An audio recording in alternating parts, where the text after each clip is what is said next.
السلام عليكم ورحمة الله وبركاته. waxaan rabaa inaan ka hadlo daniba way igu celin ciyaarihi ma maqli jirteen siyaasadii baan ku soo laabtay marmarka qaarkood gashan jiray dhex gashada waa iska jeclahay siyaasadda inaan iska dhex dabaasho markii aan arko waxyaabaha qaar oo dhiig igu kaco dhiig waxa weeye waxaan arkay Twitterka niman Turki ah oo Puntland ku caayay iyo madaxweynaha Puntland Turki maxaa noo keenay annaga Turki haddaan Soomaali nahay maxaa noo keenay Turki maxaan wadaagnaa Turki maxaan isu nahay Turki dhulka yagi ayaaba laga kari la'yahay hadda waxa weeye waxaa noo kaday waa Xasan Sheekh Maxamuud oo Turki ka iibiyay dhulkii iyo khayraadkii Soomaali ay lahayd dadkii ummadda Soomaaliyeed oo dhan khayraadkoodii ayuu Turki free ku siiyay free 95% qaatu yiri khayraadka shanta soo hartan aniga carruurtayda iska lahu yiri sheekadii Nigeria ayaa dad yar oo kooban few people ay dharagsan yihiin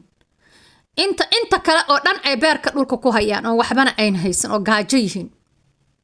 marka sheekadaasana lagu soo wadaa Xasan ma naxo Xasan ma xishoodo Xasan wax karaama jirto bal Turki maxaa noo keen haddaan Soomaalina Turki maafiya dhashade Turki inayna dhacaan bay rabaan waa tuugo carabta waxay ku nacday qabaan Turkida adduunka carabta yaa arkay lama tuso Turki waxay rabaan gumaysiga inay soo celiyaan gumaysiga ay gumaysan jireen wadamada inay soo ceshaan rabaan nama gumaysanaysan anaga never nama gumaysanaysan Xasan uu iska tagay Xasan waa da'ba waa yeel waa xanuunsan waa tabcaan I think inuu xataa mental health problem uu qabo because nin fiyow waxaas ma sameeyaan 95% qaata khayraadkayga shanta soo hartana aniga carruurtayda iska leh qofkaas ma fiyow yahay waa ma fiyooba because mas'uuliyad ma qaadi karo mas'uul ma qaadi karo waa khayru mas'uul responsibility ma qaadi karo waayo dadkan iyo dhulkan aakhir waa lagu su'aalayaa kuma jirto hadda marka ma mas'uul buu qaadi karaa qofkaas duusan xanuunsanayn taas xusuusan lahaa saasoo tu xaj aadaya waa tukanaya baa lagu leeyahay tukashada yaa ka aqbalay xajkaas yaa ka aqbalay nin qabriyad u dhacay dadkii dhintay buu ka daba tagay iska daa kuwii noolaay Muqdisho kuwii noolaa intuu Xasan joogay dab lama shidan Xasan intuu joogay dab lama shidan Muqdisho gaajo qof kastaba waxaa la saaray canshuur uusan kari karayn qofkii wax iibsanaya waxba ka go'aya uusan karayn miskiin qof ah bal ka warama waxaa moodaa nin ka bixiya isaga dadka ka kaba maxaan ku yiraahdaa caafimaadka iyo maxaa la yiraahdaa iskuulada iyo jaamacadaha inuu kabaad moodaa oo ka bixiyo oo free yihiin subhanallah kiiba marka maanta markab hub ah oo maxaa la dhahaa I think suuq madow ah markab suuq madow ah oo hub ah ayuu soo iibsaday kolay calaamadii Turkiga ku yaalay markabka waxaa laga qabtay khooriga baargaal soonihiisa laga qabtay markabka ciidamada Puntland soo majeestayaasha geesiyaasha maseexdayaasha u soo jeeda dadkooda iyo deegaankooda ayaa qabtay hubkaas yaa loo waday horta Muqdisho loo waday maxaa la rabaa dadka Muqdisho iyo ummadda Soomaaliyeed oo dhan in lagu qabsado in lagu sanduleeyo in lagu qasbo waxaanay doonayn xasan sheekh maxamuud ma doonayaan dadku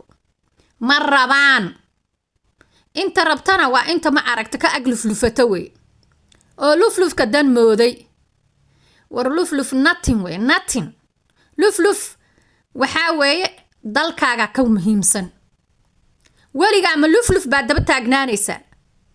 weligiin ma lufluf baad daba taagnaanaysaan adinkoo dhulkaas qaniga ah haysta adinkoo heli kara madaxweyne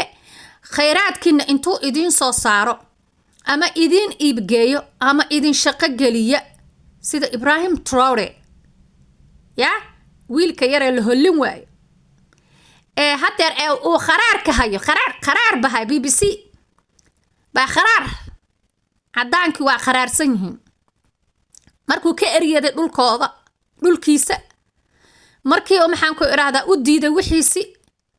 ayaa waxa mar 100 jeerna ay isku dayeen inay dilaan oo dad u soo direen oo dili waayeen hadda waxay bilaabeen propaganda ilaa adduunka waxay ku qabsadeen waxa weeye idaacadaha iyo TV-yada iyo maxaan ku iraahdaa social media iyo waxay ku qabsadeen maxaan ku iraahdaa wararka propaganda ayay sameeyaan adduunka wax ka propaganda badan ma laha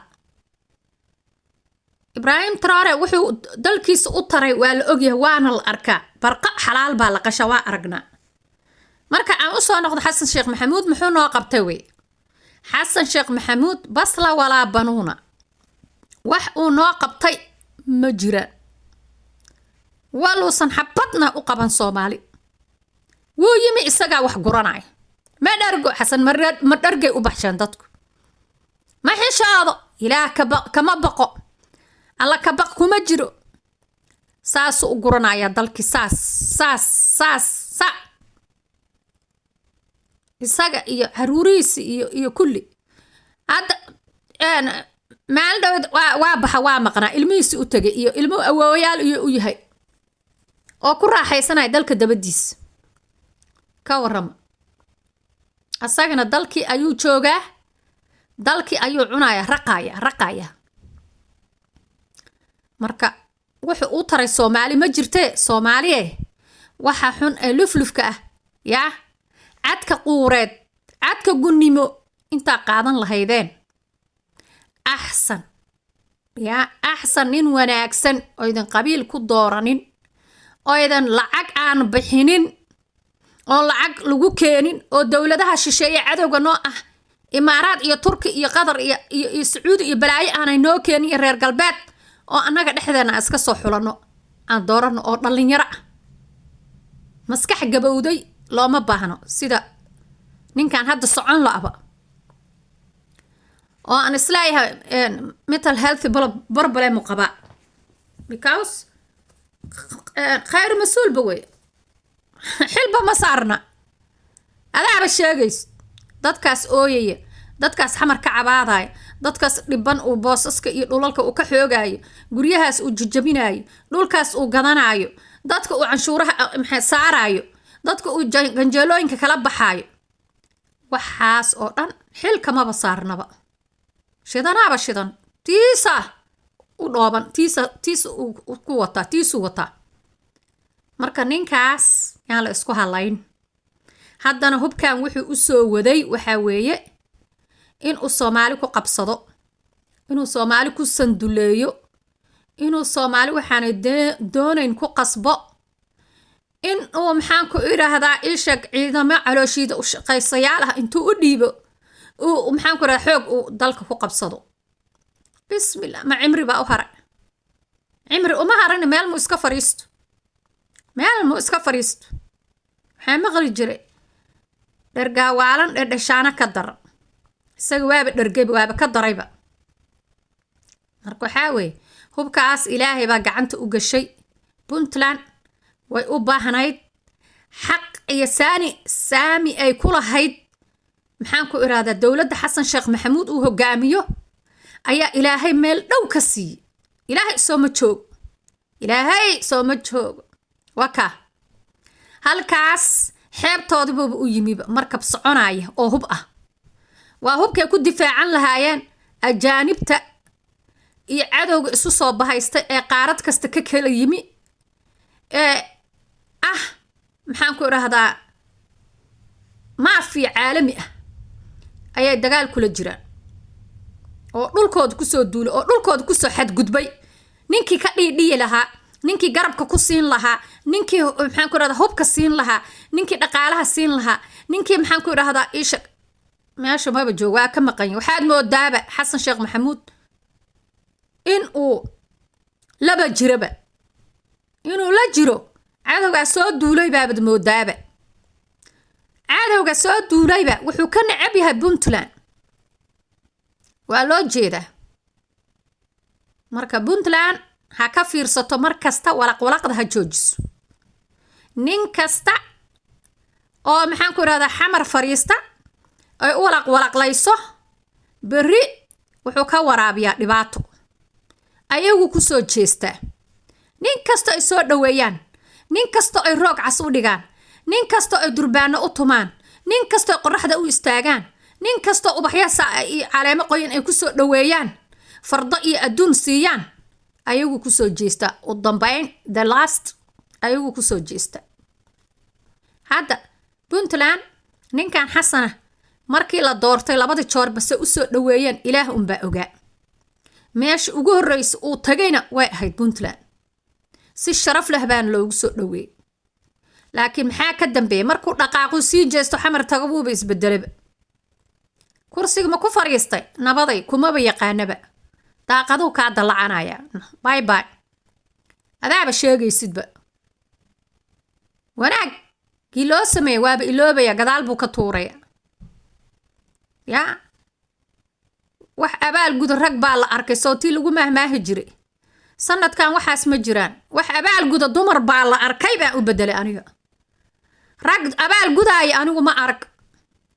rag abaal guda kuma jiraan ragga hadeer been yaan la isu sheegin puntlandna ha joojiso ha ka fiirsato yaanay time siin yaanay waqti ku luminin cid kasta oo xamar timaado dhibaato unbaa uga imaanayso waa la yaabsan yahay wax lagula dagaalsan yahay